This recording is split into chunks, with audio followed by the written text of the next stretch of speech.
everybody. Episode 718 of the podcast that is Swimming America, the Outdoor Sports Podcast presented by Betfred Sportsbook. It is Monday, June 5th, 2023. People, I hope everybody's doing well. I hope everybody is having a great day, and I hope everybody is ready for what should be a jam-packed Monday episode of the Outdoor Sports Podcast. Here is what you need to know about today's show. We're going to open some interesting new developments on Big 12 expansion. We talked about Big 12 expansion late last week, gave you some good information, and on Friday, Commissioner Brett Yormark spoke, and he kind of shared a lot of the same stuff that I tried to tell you a week ago. I believe a lot of people are looking at Big 12 expansion the wrong way, and I'm going to explain why. From there, we'll take a quick break, and I know many of you are tired of the college basketball transfer portal talk, but we're really coming down the home stretch now because of the fact that the NBA draft deadline is over and the few players that were testing the waters are now starting to set up visits, make decisions, all of that. So we're going to talk Grant Nelson. We're going to talk Cam Spencer. We're going to talk Arthur Kaluma and what is going on at Kentucky. As I record here, Kentucky still only has 7 scholarship players. Not here to begrudge. Kentucky's finally making moves. We will discuss all that. So quick show, fun show, 2 quick announcements before we get started. The first, with the NBA draft coming up here in the next few weeks, we are going to be ramping up our NBA draft coverage. I encourage you, the College Hoops Daily podcast with Zach Kroll. I have been on that show a couple times the last few weeks, previewing many of the biggest prospects in the sport. Wembanyama, Scoot Henderson, Brandon Miller, Anthony Black, etc. We'll roll out a couple of new ones this week. But make sure to check it out. And I do think we might even take a few of those episodes and put them here on the Aaron Torres pod feed as it gets a little bit later into June and a little bit quieter. Speaking of which, with it getting later into June, just know this is kind of that time of year where it's a little bit of the transition from basketball back into football. We obviously focus on football in August, September, October, November, etc. So be ready, more football in the coming weeks. And then obviously in the lead up to media days in July, we'll be doing a ton of football going forward. So make sure you're paying attention. Make sure you're subscribed. By the way, the YouTube channel is at 23K and change. Make sure you're subscribed there. So we're going to keep rolling, but it's going to look a little bit different. And as always, I do encourage you, if you have anything you want discussed on this show, any questions, you can always reach out. Aaron Torres podcast questions at gmail.com, or you can tweet me at Aaron_Torres. With that said, though, let's not waste any more time, and let's get to the topic of the day. And the topic of the day, it really is, frankly, a topic that we discussed late last week, and that is Big 12 expansion. And what's interesting about it is we had a conversation last week. It was different than anything else you heard anywhere else. That was the Thursday show. And then on Friday, Commissioner Brett Yormark, the new commissioner of the Big 12, basically confirmed everything I said. And so to go back to last Thursday's show, I'll just be very brief just to set up what Brett Yormark said and what it means going forward. Listen, we've been talking about Big 12 expansion essentially since the day that the Pac-12 lost USC and UCLA to the Big 10.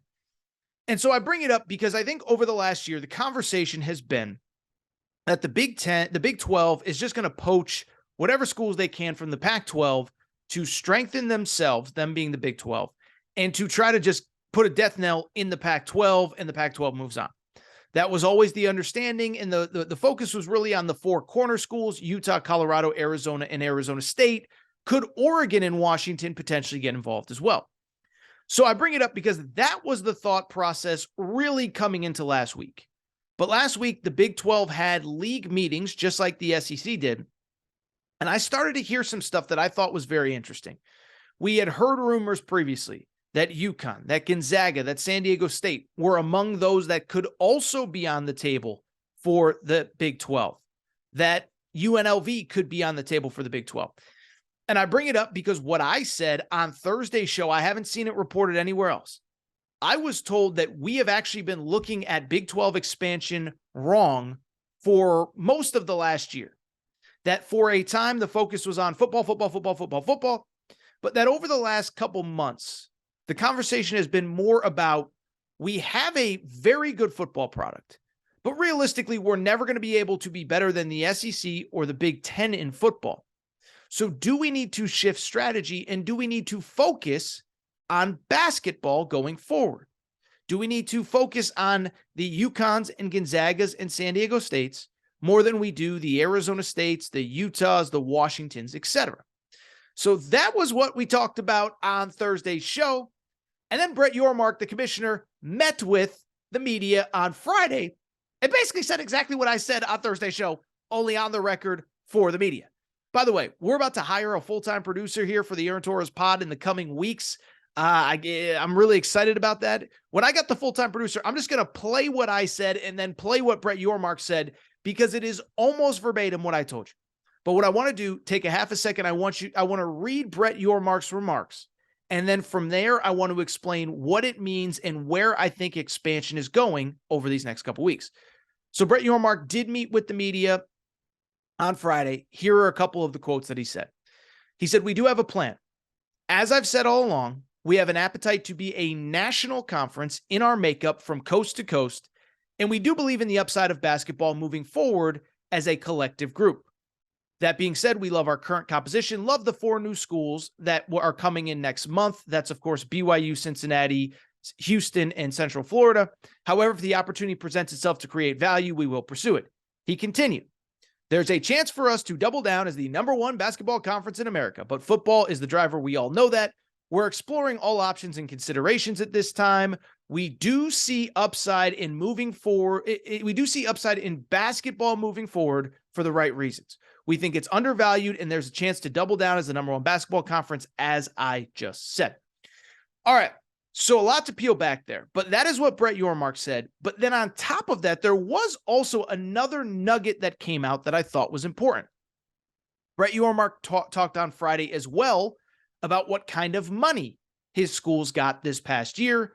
And he said that the league, the 10 teams in the league right now, including Texas and Oklahoma, got $44 million per school in 2022-2023, which was a record high.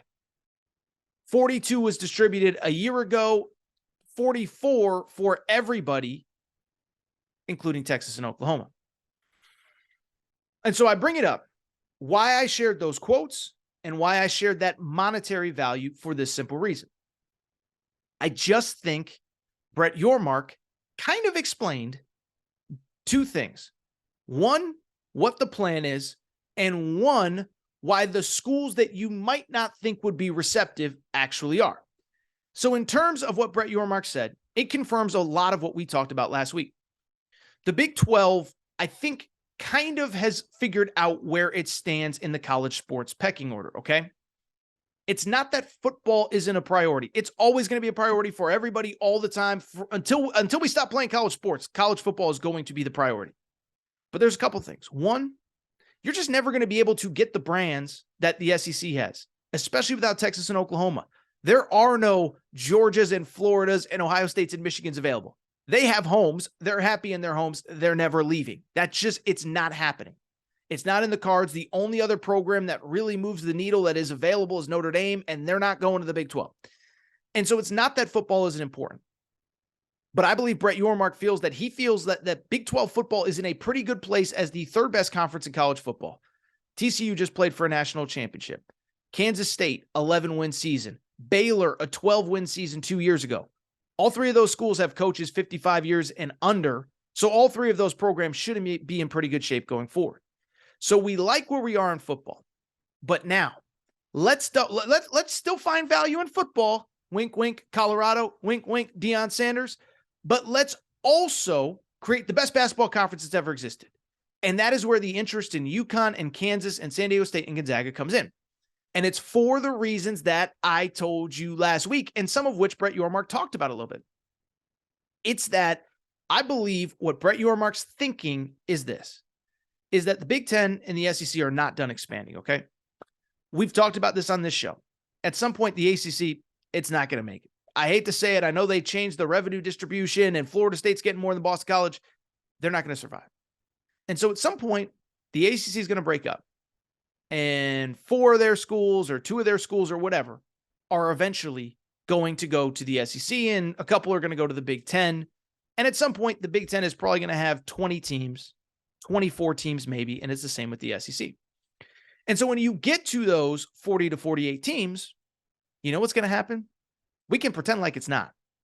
The SEC and Big Ten are going to try to break off from everybody else in college sports. It's going to happen.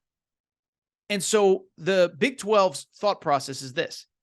If we build the best basketball conference in the world, then if the Big Ten and SEC try to break off, we have to be included in everything, because you can't run a national championship in basketball without Kansas, without maybe UConn, maybe Gonzaga, maybe Arizona.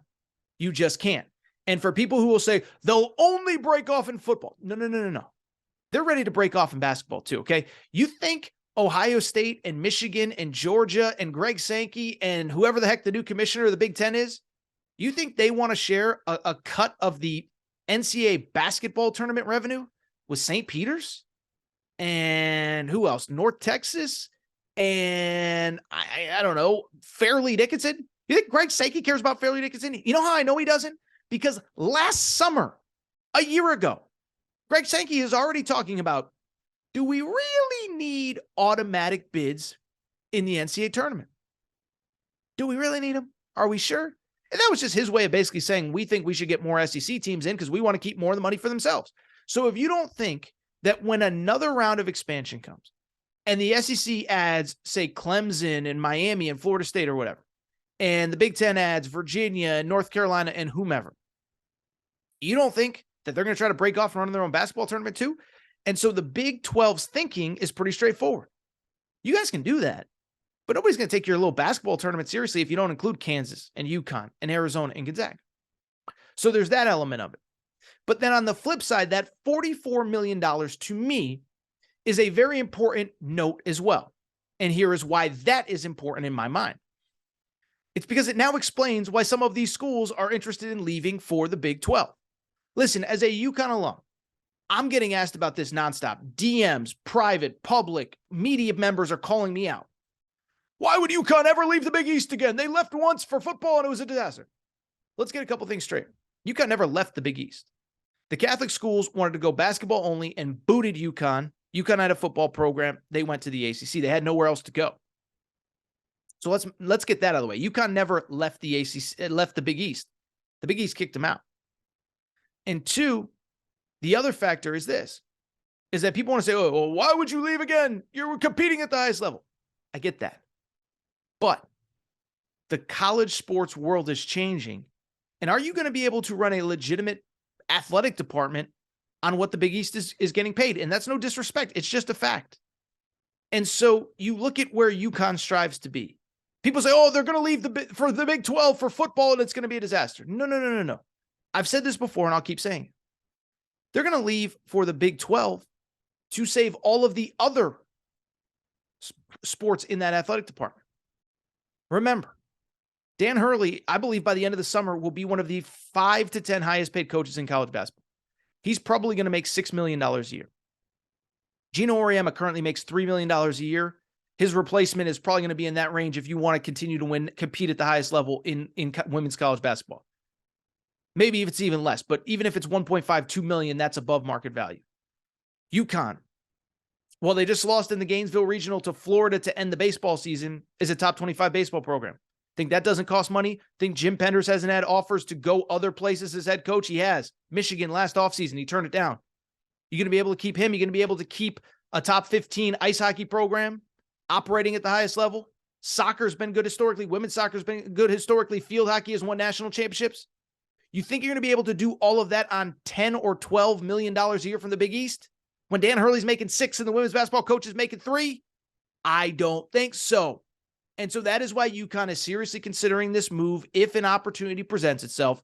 And by the way, it's why Arizona would consider it, and it's why Gonzaga would consider it. Because one, the finances are bananas. And then two, and bananas relative to what you're going to get. And two, it's about stability.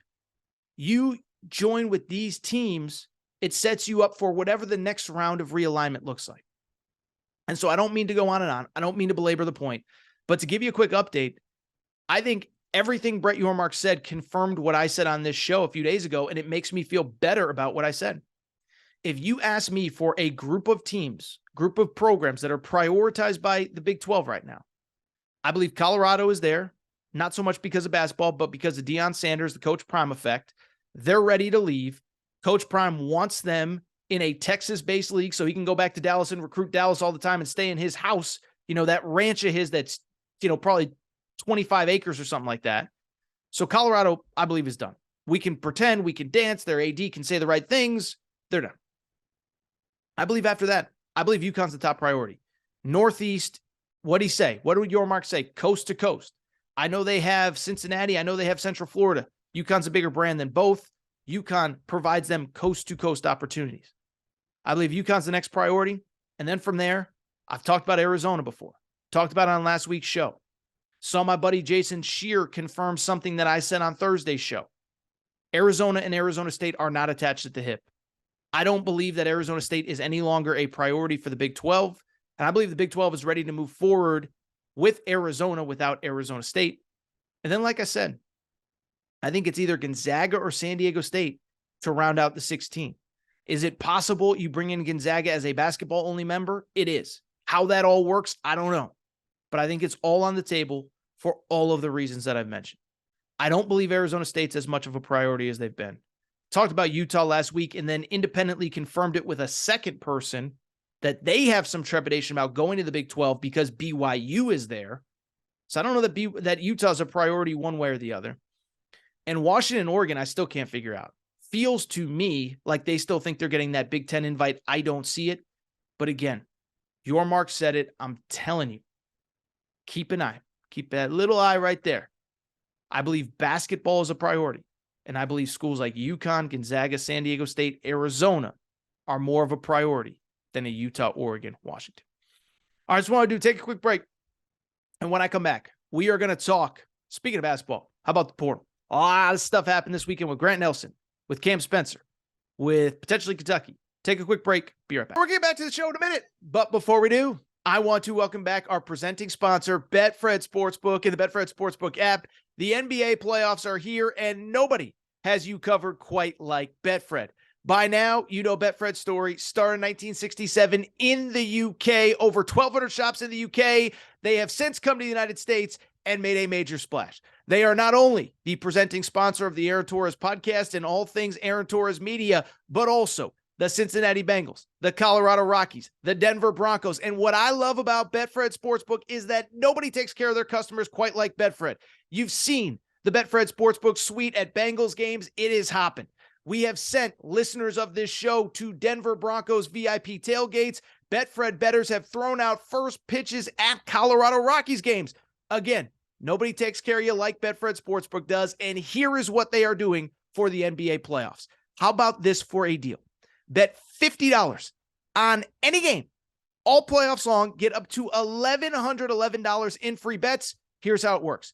Download the Betfred Sportsbook app, bet $50 on any game. You automatically get $111 in free bets. But beyond that, here is what else Betfred does for you. They're going to give you up to $200 in insurance for the first 5 weeks that you're a Betfred customer. So maybe you make a bad pick. We all do. We've all been there. Trust me. You followed my picks in March Madness. It happens. So you bet 200, doesn't work out. Get 200 insurance for the first 5 weeks that you are a Betfred customer, equating up to $1,111 in free bets thanks to Betfred. Again, nobody takes care of you like Betfred does. Love working with them. They are the presenting sponsor of the Aaron Torres pod. Tell them Torres sent you. Download the Betfred Sportsbook app right now. Hey, hi, back. Good to be back. Good to be back.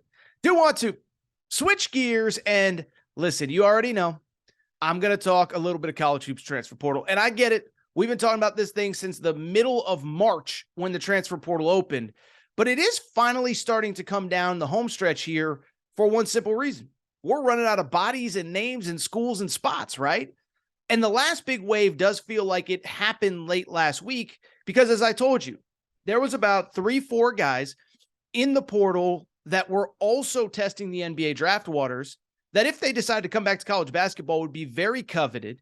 And now with the NBA draft deadline, many of them have decided to come back to college basketball and are starting to set up visits. And we're starting to get a feel for who's going to go where, who's going to commit where, and the last few big names that are in the portal. And I'll tell you this, I think probably over the next week to 10 days, most of the big names are going to be completely off the board. And the transfer portal is largely going to be done for the spring and summer of 2023. And we can really finally officially look ahead to the 2023-2024 season. So I want to go through a few names that are still in there. And I want to start with probably metaphorically, literally the biggest name available right now. And that is Grant Nelson, a 6'11" center from North Dakota State. If you've listened to this show, we've talked about Grant Nelson probably about 3 or 4 times at this point. Again, 6'11" center, rim runner, super athletic, played the last 3 years at North Dakota State, averaged 19 points per game, originally from that beautiful little town, Devils Lake, North Dakota. As I've said, I've spent way too much time on that Wikipedia page of Devils Lake, North Dakota. Shout out to Rick Helling, the former Major League Baseball pitcher who was from Devils Lake. So I know way too much about Devils Lake, but this kid, I told you about a week to 10 days ago, I said, bottom line with this kid was this. He was in the NBA draft. His focus was the NBA draft. And if he decided to come back to college, then he would reevaluate at that point and probably move on from North Dakota State. Well, he officially withdrew from the NBA draft a few days ago, had put his name into the portal before the undergraduate deadline in mid-May. And now we're starting to get some understanding of where he is going to visit and where he could ultimately commit. According to Joe Tipton and the crew from On3, he has 3 visits set up for this week. He will go to Baylor on Tuesday, Alabama on Wednesday, Arkansas on Thursday and Friday. And I'll tell you, I think those are 3 different schools that offer 3 different opportunities. And I could really honestly see him ending up at any of the 3. Now, in terms of just raw, like playing time, opportunity, whatever, I think Baylor and Alabama are kind of 1 and 1A in that category. You look at Baylor, their backcourt is largely set. Jacoby Walter, 5-star guard, is coming in. Miro Little, 4-star-ish international player, is coming in. Added a couple nice pieces from the portal. Most recently, Ray J. Dennis, a transfer from Toledo. At the same time, though, their front court is really thin. Now, Jalen Bridges is a 4. He's not really a 5. Grant Nelson could step in at Baylor right away and take on a pretty big role right away for a really good team. He would kind of be that final missing piece. Alabama's kind of that sweet spot as well, because as we talked about a lot with Alabama, I think there's 2 factors at play with Alabama. One, the style of play is great, right? Up and down, spacing, shooting, whatever. Grant Nelson, obviously, to get to the next level, is going to have to prove that not only can he handle the ball, but that he can defend at an elite level, and that most importantly, he can stretch the floor and hit threes. Well, he's going to have the opportunity in Alabama where everybody is expected to attempt and make threes in Nate Oates' system. And so it's interesting to see what that could potentially look like, because remember, Alabama's front court was decimated at the NBA draft deadline when Charles Bediako, the starting center, that really nobody thought was going to be leaving college basketball this year, decides to leave. And so like Baylor, Alabama has a pressing need in the front court, and that's a spot for Grant Nelson where I believe he could go in, plug and play, start, contribute, potentially put up big numbers, and be out in a year. The final spot's really interesting because Grant Nelson, since the day he entered the portal, has been linked to Arkansas. And I think like those other 2 schools, Arkansas has a heck of a sales pitch. Now, there isn't like the clear, unquestioned path to playing time at Arkansas that there is at the other 2 spots, but the front court depth isn't what we anticipated. Obviously, last week, Jordan Walsh decides to stay in the NBA draft. Obviously, Ron Holland, the number 1 high school player in America, he elects to go to the professional ranks, go to G League Ignite for his 1 year between high school and the NBA instead of going to Arkansas. So now you have a spot, like a literal roster spot. You have playing time and opportunity. I'm sure there were some NIL funds that were allocated for one of those 2, if not both of them. And so it's kind of the perfect storm at Arkansas to potentially make a big push for Grant Nelson. Beyond that, and I think this is important, Grant Nelson wants to be a quote-unquote one-and-done transfer. He has 2 years of eligibility left, but this is a guy that sees coming, basically, his viewpoint is this: where can I go to come back, play college basketball, and be ready to be a pro a year from now? And I bring it up because Eric Musselman's track record at this point, it's hard to top, especially for transfers. Watch the NBA Finals. Watch the NBA playoffs. Caleb Martin, of course, played for Eric Musselman at Nevada. Cody Martin, Caleb Martin's brother in the NBA, was at Nevada. Stanley Amude, fifth-year transfer from South Dakota, so not far from where Grant Nelson has played college basketball. Played for Eric Musselman in Arkansas, was in the Detroit Pistons organization, and made some spot appearances for the Pistons this year. So I'm not saying that Arkansas is the favorite. I don't know that there is a favorite right now. I don't think Grant Nelson would be taking all three visits if he definitively knew where he was going. But all three have interesting sales pitches. It'll be fascinating to watch. You know, this is one I don't have like an incredible feel for. I think all three could be in play, and I think each offers a little bit something different.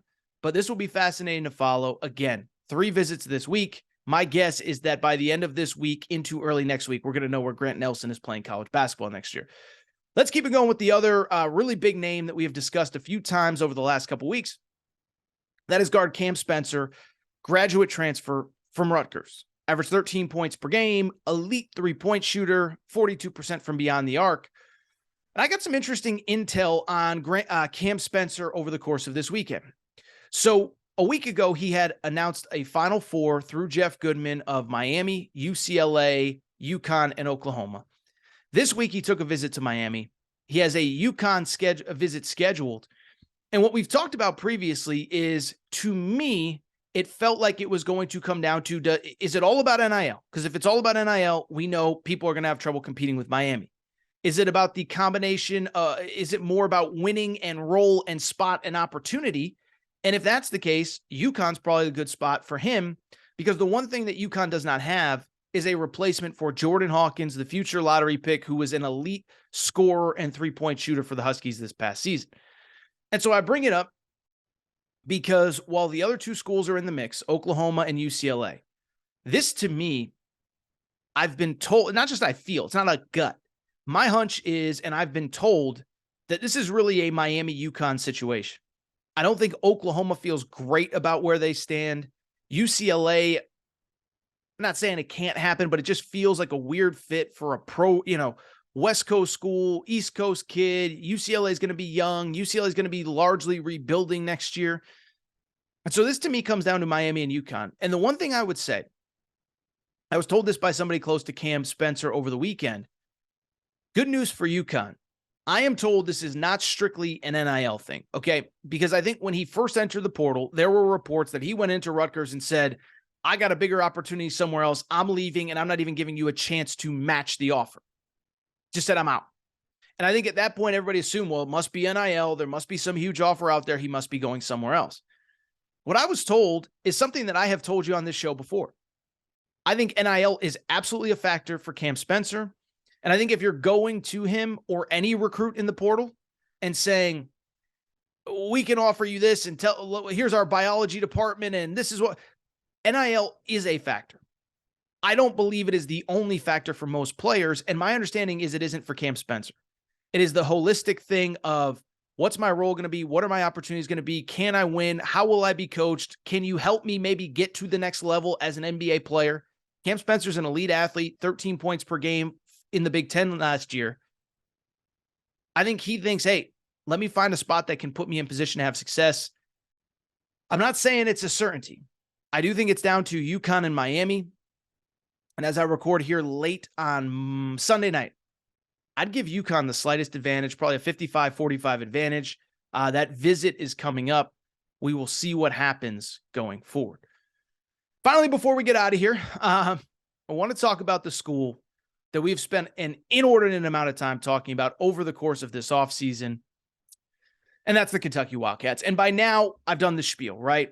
7 players on scholarship, 5 true freshmen, a redshirt freshman, and a sophomore. And I've said from the beginning, I thought they should be more aggressive in the portal. You can't wait around, whatever. It is what it is. Kentucky fans, I'm not here to rehash that. And what I will say is, it does feel like John Calipari is finally feeling the need to really kind of kick things into gear. First of all, we found out that 2 high school players, one visited this weekend, one will be visiting this week. Jordan Burks, a player from the Overtime Elite program, visited this weekend. Big athletic forward, was committed to Ole Miss, announced that he was decommitting when Chris Beard took the job, has been kind of available since then. He took a visit to Kentucky this weekend. And then Joey Hart, a 3-star formerly of Central Florida, committed to Central Florida, he has opened his recruitment and is down. I don't want to say he's down, but I saw Jeff Goodman say that Kentucky, along with Indiana and Rutgers, are factors for him. So one, listen, I'm not going to criticize John Calipari. I do think you need to add veterans to the back end of your bench, but you need just bodies, period, at this point. And so if you are bringing in high school players that you think can be role players, that are willing to come off the bench, that are willing to play a role that maybe over a 2-3 year period can develop into something, I'm not going to sit here and criticize. I've criticized enough. You got to get bodies. I'm not going to criticize. But at the same time, I do think you need to continue to be aggressive in the portal, because I don't think you can roll out, even if you get commitments from these two kids, and I'm not saying that commitments are imminent, but even if you get commitments from these two kids, I do still think you need some veterans. Like you can't go into next season with 9 scholarship players, including 7 true freshmen, a redshirt freshman, and a sophomore. You just can't do it. I don't care how good the freshmen are. And so now it becomes, can you make moves in the portal? One name that had been linked to Kentucky is off the board. Isaiah Miranda, 7-foot center. Interesting story on this kid. He was a high school player in the class of 2023.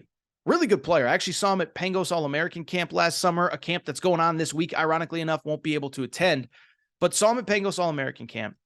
7-footer, super athletic, rim runner, shot blocker, needs a lot of work. But what was interesting about him, he reclassified, went to NC State this year, redshirted in practice with the team, entered the draft, and then decided to transfer. Very strange, but he withdrew from the draft. Kentucky was interested. Ultimately, he did commit to Oklahoma State. I can't sit here and say I think it's a huge loss for Kentucky because you never had him. 1, 2, developmental guy. You know, you hear some things about attitude and that kind of stuff. Certainly a unique backstory, as I said, graduating early, redshirting, and then immediately bouncing. So I'm not worried about that one. But again, you got to make moves. And there are 2 names that I do want to discuss really quickly with Kentucky. 1, David Jones from St. John's. Listen, this isn't a perfect guy for you right now. But again, you need bodies, you need experience. And it wouldn't be the worst thing in the world if you got him. Now, a couple interesting things with David Jones. 1, don't know that Kentucky's the leader for him. It's worth mentioning, by the way, David Jones, 14 points per game, 7 rebounds per game at St. John's.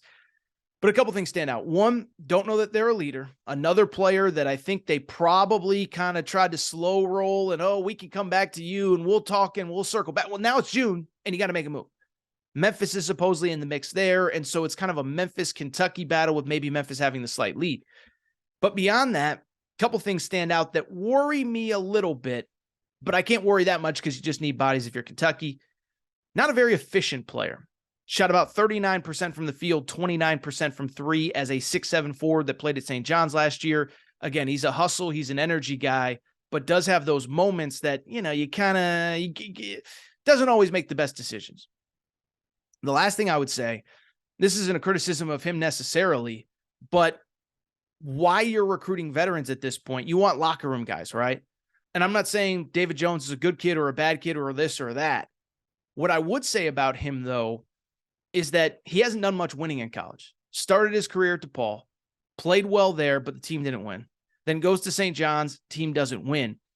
And so I guess my thing is, if you're going for older players, locker room guys, is he going to be the guy that rallies the troops and gets everybody in line after a bad half or at halftime or in the final minute of a game in the huddle? Just something to think about. We'll see what happens with him. And finally, with Kentucky, I'll just say this. Got to get Arthur Kaluma. Like, it is, you got to get Arthur Kaluma. There's nothing else for me to say. Nothing else for me to add. You got to go get Arthur Kaluma. 6'8" forward, played the last 2 years at Creighton, was a starter on their Elite 8 team. I believe he's an NBA talent. Really blew up the back half of his freshman year at Creighton. I've said it many times, but scored 24 points in the NCAA tournament against Kansas 2 years ago, the year that Kansas won the national championship. And so if you are John Calipari, this is the guy, in my opinion, you got to get. He's not perfect, but he's NBA frame, NBA body, NBA skill set, needs to work on the three-point shooting. And kind of what I mentioned with Grant Nelson earlier is that I think Arthur Kaluma, look, he wants to go to a place, plug me in, play me, let me ball out, let me get out. Well, there's a spot at Kentucky in the front court just waiting for him. And then on top of that, I think he's the kind of guy that, yes, it's going to sort of be about DJ Wagner and Justin Edwards, the freshman coming in, Aaron Bradshaw. But that's a guy that I think in the moments in the SEC, when you're in Knoxville, when you're in Fayetteville, when you're in Tuscaloosa, when you're in Auburn, wherever you're playing, that you can just give the ball to, and he can grown man people and say, give me the ball. I'm going to get stuff done. So if you're Kentucky, listen, I said it on, I think it was Thursday's show. I saw my buddy David Sisk from Rivals.com say, if Kentucky misses on some other guys, missed on their draft deadline guys, but they get Arthur Kaluma, I saw David say that he would consider this offseason a success, and I would consider it a success as well. All right, I think that's it for this episode of the Aaron Torres Sports Podcast. I do think it is time for me to get out of here. Quicker, shorter episode of the show. But listen, it's June. I said it to lead off. This is kind of that weird transition stuff. We're going to be doing some NBA draft stuff over the next couple weeks, but this is when we kind of ease out of college basketball into college football. So it's going to be a busy couple weeks, but it is going to be a transitionary couple weeks. By the way, if you ever have anything that you think we should talk about, always feel free to email the show, Aaron Torres podcast questions at gmail.com, Aaron Torres podcast questions at gmail.com. But that's all for today's show. Make sure you're subscribed, Apple, Spotify, Amazon Music, YouTube, on our way to 24,000 subscribers. So thank you all for your support there. And just be plugged in. Questions for the show, Aaron Torres podcast questions at gmail.com. Leave ratings and reviews, all that good stuff. But that is all for today's show. It is time for me to get out of here, and I will be back on Wednesday, barring something shocking, okay? That's it. That's all. Appreciate all your support. Shout out to Torque. Shout out to Rachel, who hates my voice. Shout out to JJ Reddick, you F-head, unblock me, bro. I will be back on Wednesday. New episode, Aaron Torres Podcast.